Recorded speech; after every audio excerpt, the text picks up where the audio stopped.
তো গাইস আজকে আমি গেছিলাম আলিপুর চিড়িয়াখানা, আর ভাবলাম আমি একটু কিছু ভিডিও করে নিই ছোটোপানা। তো গাইস মানে কী বলবো গাইস, চিড়িয়াখানার ভিতরে এত ভিড় ছিল, চারিপাশে দেখতেই পাচ্ছ কত লোক আছে, আর আমি ভাবলাম ভিডিও করে দিই। তো আমার দিকে সবাই চেয়ে চেয়ে দেখছিল। তো গাইস দেখতেই পাচ্ছ আজকে চিড়িয়াখানাটা মানে কী বলবো গাইস, আজকে রবিবার ছিল, আর রবিবারে এত প্রচণ্ড ভিড় ছিল। তো গাইস মানে কী বলবো গাইস, চলতে চলতে অনেক হাঁপিয়ে গেছিলাম, ভাবলুম কিছু নাস্তা পানি করে লওয়া যাক। তো গাইস নাস্তা করেছি, দেখতেই পাচ্ছ লুচি, ডিম সেদ্ধ আর মুরগি গোস্ত ছিল। তো গাইস আমার পুরো ফ্যামিলি এইটা। তো গাইস এরপরে আমি তোমাদের কিছু দেখাবো, ঘুরিয়ে ঘুরিয়ে ফিরিয়ে সব কিছু দেখাবো। তো গাইস আজকের ব্লগটা দেখতে থাকো আর আমার পাশে থাকো।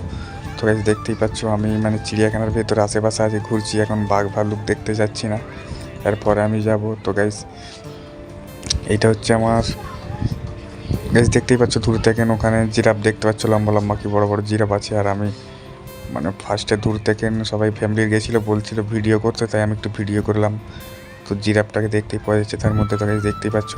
তো গাইস এরপরে দেখবে তোমরা অনেক কিছু, আরও কিছু দেখার আছে। তো গাইস এই আমি যেচ্ছি মানে বান্দর ভাল্লুক হাতি ফাতির দিকে যেচ্ছি। তো এখন মানে কী বলবো গাইস, এত বড় জায়গা ছিল, তো বিশাল বড় জায়গা ওটা, মানে মানে ঘুরতে ঘুরতে পা ব্যথা করে যাবে, মানে এত বিশাল বড় এরিয়ালে করা আছে চিড়িয়াখানাটা, কী বলবো গাইস। তো যদি যাও অবশ্যই যে একবার দেখে আসবে, 50 টাকা টিকিট, মানে ঘুরে মজা নিয়ে নিতে পারবে। আর ভেতরে অনেক কিছু খাবার দাবার আছে, তো গাইস খেয়ে মজা নিতে পারবে। আর হ্যাঁ গাইস ওখানে কিন্তু সব জিনিসের দাম বেশি ভিতরে, মানে এক একটা আইসক্রিমের